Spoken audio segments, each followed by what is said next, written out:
मित्रांनो, ही कथा सुरू करताना मला एक गोष्ट स्पष्ट सांगावीशी वाटते. ही कथा ऐकून तुम्ही ओरडणार नाही, उड्या मारणार नाही, पण तुमच्या मनात एक अस्वस्थ शांतता नक्की बसेल.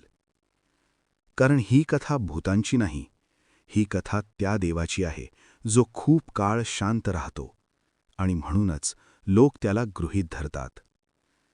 मी तुम्हाला एका अशा गावात घेऊन चाललोय ज्याचं नाव सांगणं महत्त्वाचं नाही, कारण अशी गावं आपल्या आजूबाजूलाच असतात.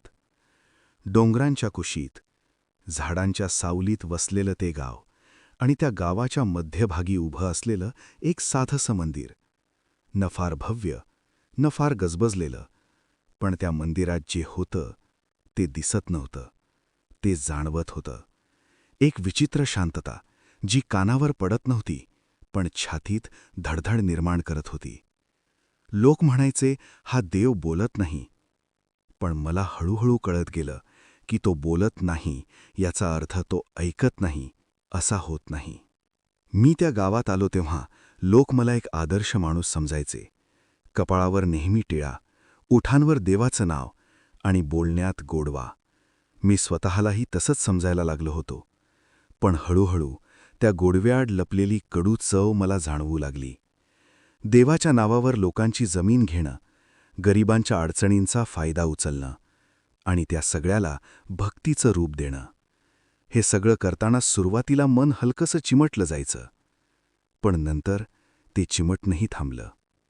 देव उशीर करतो, देव माफ करतो, ही वाक्य मी स्वतःला इतके वेळा सांगत राहिलो की तीच माझी ढाल बनली. आणि मला वाटायला लागलं, देव शांत आहे म्हणजे तो सहमत आहे. एका अमावस्येच्या रात्री मी एकटाच त्या मंदिरात उभा होतो. दिवा हलकेच थरथरत होता आणि मंदिरातली शांतता नेहमीपेक्षा जड वाटत होती. तेव्हाच मला जाणवलं, मी एकटा नाही. मी वळून पाहिलं, पण कोणीच दिसलं नाही. तरीही त्या शांततेतून एक वजनदार उपस्थिती जाणवत होती. माझा श्वास खोल झाला, मनात प्रश्न उभा राहिला आणि तेव्हाच तो आवाज माझ्या आत घुमला. तू रोज इथे येतोस, पण स्वतःला घेऊन येत नाहीस. मी गिळून म्हणालो, मी भक्त आहे, मी देवाचं नाव घेतो, मी काही चुकलो असेन तर माफी मिळेल. पण तोच आवाज अधिक खोल, अधिक स्थिर झाला. भक्ती कपाळावर नसते, ती कृतीत असते. माझ्या पायाखालची जमीन जड झाली. मी देव उशीर का करतो हे विचारायचं धाडस केलं. तेव्हा उत्तर आलं, मी उशीर करत नाही, मी वेळ देतो, माणूस होण्यासाठी. त्या एका क्षणात मला कळलं, ही शांतता दुर्बलतेची नव्हती, ही परीक्षा होती. त्या रात्रीनंतर माझ्या मनात चित्र उमटू लागली. ज्या ज्या लोकांना मी फसवलं होतं त्यांचे चेहरे आठवणीतून पुढे येत गेले. पण त्यात एक चेहरा वारंवार समोर येत होता. ती विधवा बाई, जिची जमीन मी देवाच्या नावावर घेतली होती. ती कधी आरडाओरड करत नसे, कुणाला दोष देत नसे. ती रोज मंदिरात येई, शांत बसे आणि निघून जाई. त्या शांततेला मी तिची कमजोरी समजत होतो, पण आता मला उमगलं की ती तिची ताकद होती.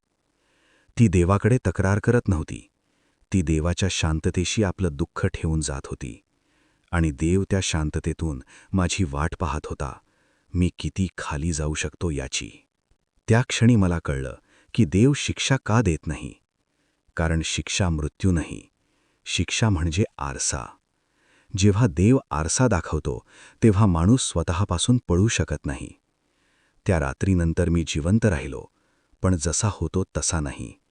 माझ्यातला जुना माणूस तिथेच, त्या शांततेत संपला.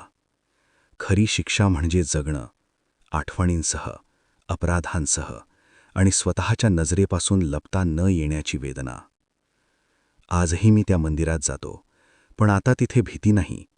तिथे एक स्थिर, जड शांतता आहे. मला कोणतेही घुंगरू, आवाज किंवा सावल्या दिसत नाहीत.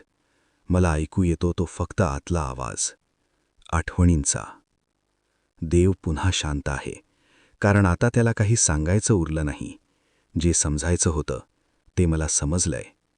आणि आज ही कथा सांगताना मला तुमच्यापर्यंत एकच गोष्ट पोचवायची आहे की जर तुम्हाला वाटत असेल की ही कथा फक्त माझी आहे, तर कदाचित तुम्ही अजून त्या शांततेकडे नीट लक्ष दिलेलं नाही.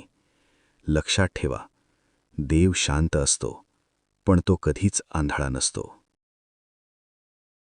मित्रांनो, आपल्या या चॅनलवर तुम्हाला अशाच छोट्या पण प्रभावी कथा ऐकायला मिळतात.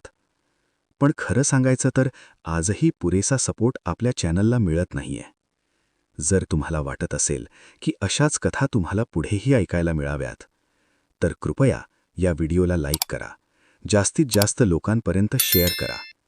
आणि तुमच्यापैकी अनेकांनी अजूनही चॅनल सबस्क्राईब केलेलं नसेल, तर सबस्क्राईब करायला विसरू नका. कारण तुमचा एक लाईक, एक कॉमेंट आणि एक सबस्क्राईब मला अशाच कथा तुमच्यापर्यंत आणण्याची खरी मोटिवेशन देतो. लक्षात ठेवा, देव शांत असतो, पण तो कधीच आंधळा नसतो.